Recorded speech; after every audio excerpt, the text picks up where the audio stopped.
Tamam. Peki hayvana gelmiş şeyler bilirsiniz. Biz de ona göre uygun bir gün gelir. Tamam.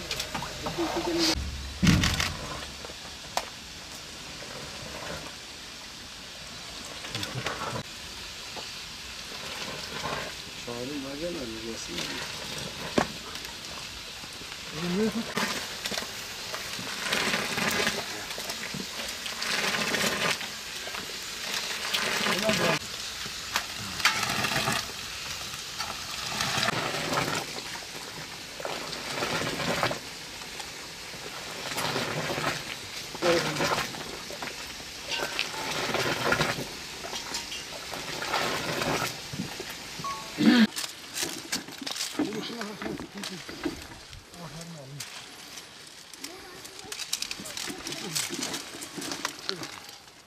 Yeme herkes bu kasıyor.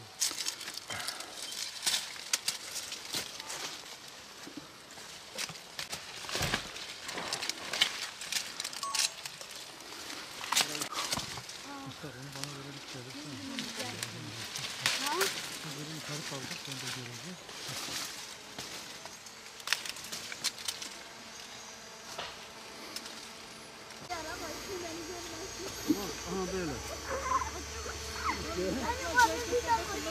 Nuri, ben bahsettiğim şey o bundaydı ha. Ben bahsediyordum ya. Ha bu.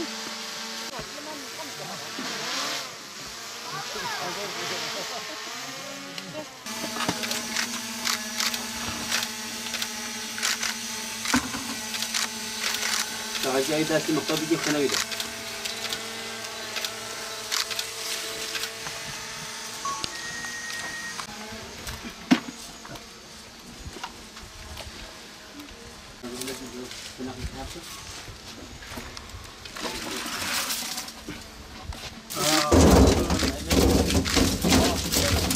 Bana bakıyor da ha.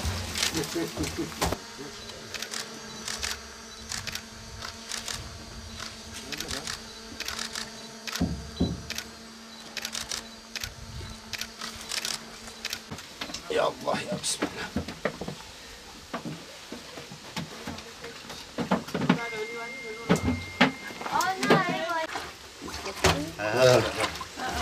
Teo boy. Abi. Bas. Hadi şu.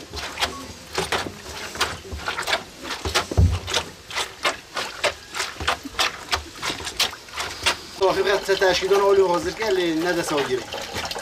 Şimdi o teşkil.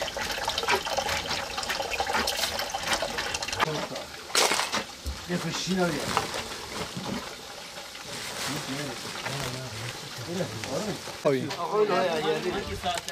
Burada belli bir yerde var. Burada da bir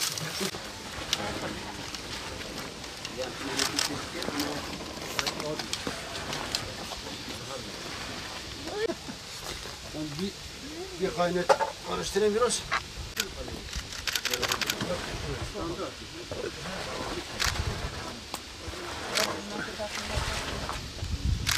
Abi devam et devam et.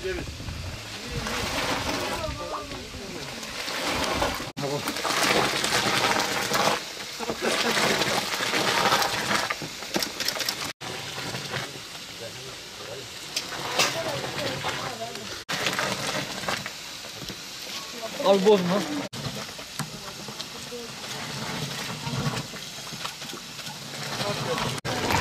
Hocam sen ne işin orada?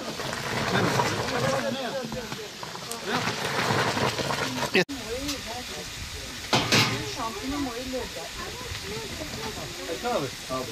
Yandan al yavaş yavaş. Çok şeyle.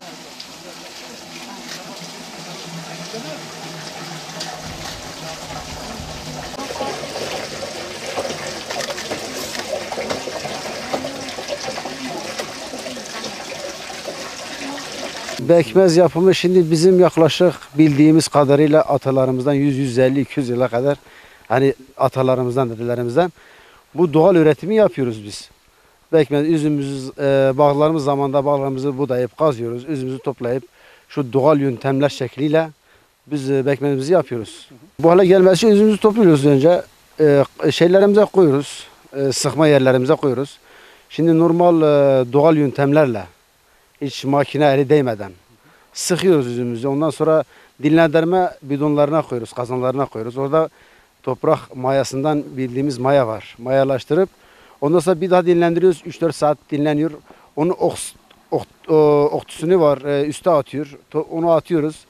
Ondan sonra bu şeffaf hale geldiğinde kaynama kazanlarımıza koyuyoruz.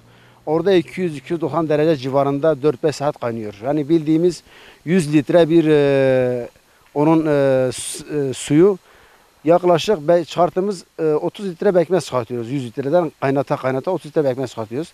Bunun bir doğal halidir yani. Tamamen doğal.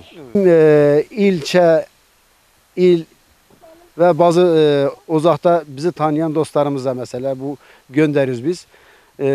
Özellikle bu karaciğer için, o abime söyleyeyim, kan değeri yükseltmesi için, kan için çok faydalı geliyor. Dışarıya satıyoruz yani. Timin değişiyor mesela eğer bir 4-5 dönümlük bir arazide yaklaşık 500 kilo, 700 kilo civarı topluyoruz. Daha fazlaysa daha fazla işte. Geçen sene 120'ye satıyorduk. Piyasa pekmezinden tabii şimdi doğal ürettiğimiz için bu sene 200-250 civarı olur. Hemen hemen hepimiz yapıyoruz yani. Kimisi çok, kimisi az. Yani bölgenin iklim, coğrafi şeyimiz normal bağdır, cevizdir. Yani geçimimiz bu şekilde sağlayabiliyoruz zaten. Ürünlerimiz olgunlaştığı zaman biz topluyoruz, getiriyoruz.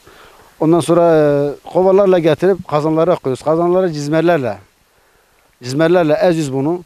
Ezdikten sonra sıvı haline getirip bidonlara koyuyoruz. Bidonlardan da mayalaşıp büyük kazanlara koyuyoruz. Orada dinlendirip 3-4 saat dinlendirip yine şeffaf haline getirerek kaynatma kazanlarımıza koyuyoruz.